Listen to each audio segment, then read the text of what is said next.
संसार में ब्राह्मणों का भी बड़ा सम्मान किया है गोस्वामी तुलसीदास जी ने। क्यों?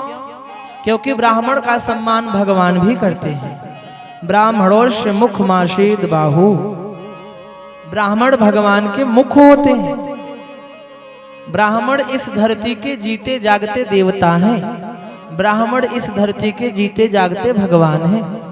इसलिए हमें ब्राह्मण का आदर करना चाहिए। गोस्वामी तुलसीदास जी ने लिखा, वंदौ वंदौ प्रथम महिषूर चरना, वंदौ प्रथम महिषूर चरना, वंदौ प्रथम महिषूर चरना, वंदौ प्रथम महिषूर चरना, मोह जनित संशय सब हरना, मोह जनित संशय सब हरना, सुजन समाज सकल गुण खानी, सुजन समाज सकल गुण खानी, करो प्रणाम सप्रेम सुबानी, करो प्रणाम सप्रेम सुबानी। गोस्वामी तुलसीदास जी कहते हैं कि वंदौ प्रथम महिषूर चरना, जो धरती के भगवान हैं मैं पहले उन्हें प्रणाम करता हूं। धरती के भगवान ब्राह्मण क्यों?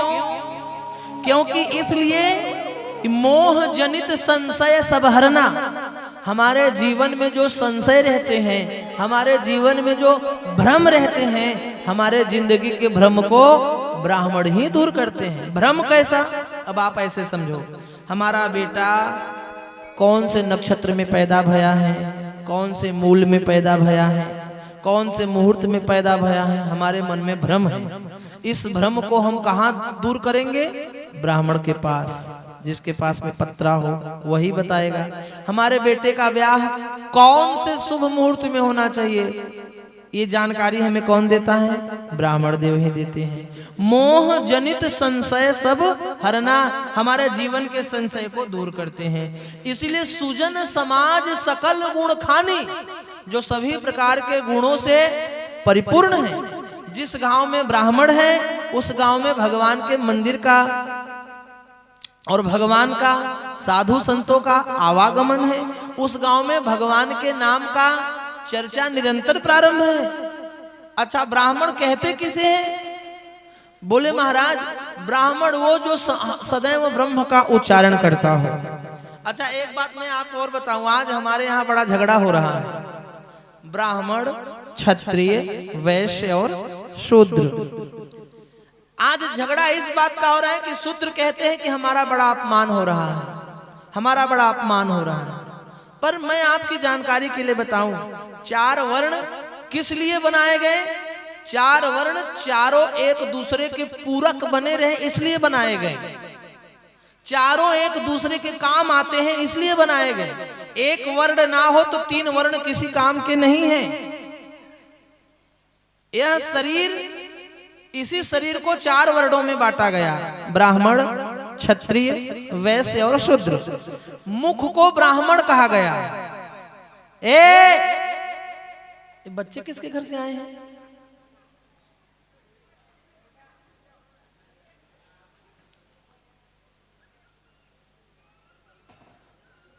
ध्यान देना, मुख को ब्राह्मण कहा गया है और ये निरंतर ब्रह्म का उच्चारण करता है, परमात्मा का उच्चारण करता है, निरंतर धर्म की चर्चा करता है। ये ब्राह्मण इसलिए कहा गया। आपका भी मुख ब्राह्मण ही है। और भुजा को क्षत्रिय कहा गया। क्षत्रिय का काम है रक्षा करना।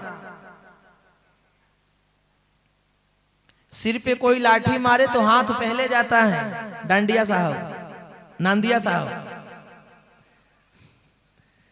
सिर पर अगर कोई वार करे तो हाथ पहले जाता है बचाने। नहीं नहीं नहीं नहीं नहीं नहीं नहीं, नहीं। पेट पर कोई वार करे तो हाथ पहले बचाने जाता है, नहीं नहीं नहीं नहीं नहीं, क्षत्रिय है, इसका काम है रक्षा करना।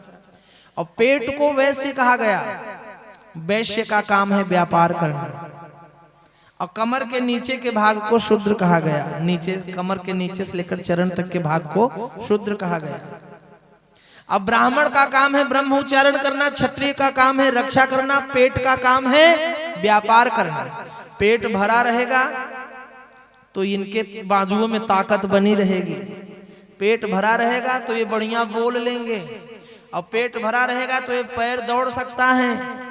पेट न भरा रहे तो ये किसी काम के हैं, ये किसी काम के हैं या पैर किसी काम का है नहीं। और शूद्र का काम है तीनों की सेवा करना। पेट का भी भार उठा के चल रहा है, हाथों का भी भार और सिर का भी भार उठाकर कौन चल रहा है, पैर। इसकी काम है सेवा करना। पेट का काम है तीनों का देखभाल करना, और ब्राह्मण का काम है कि इन तीनों का सम्मान दिलाना। अगर ये अपने मार्ग से भटक गया तो इसको तोड़कर लोग बिठा देंगे, हाँ या ना। अगर ये अपने मार्ग से भटका तो इसको तोड़कर बिठा देंगे, पैर को भी लोग तोड़कर बिठा देंगे।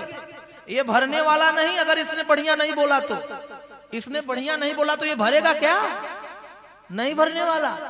लेकिन अगर ये भरा नहीं रहा तो ये बोल पाएगा क्या, ये कुछ कर पाएंगे, ये चल पाएंगे नहीं। यानी कि चारों एक दूसरे के पूरक हैं महाराज।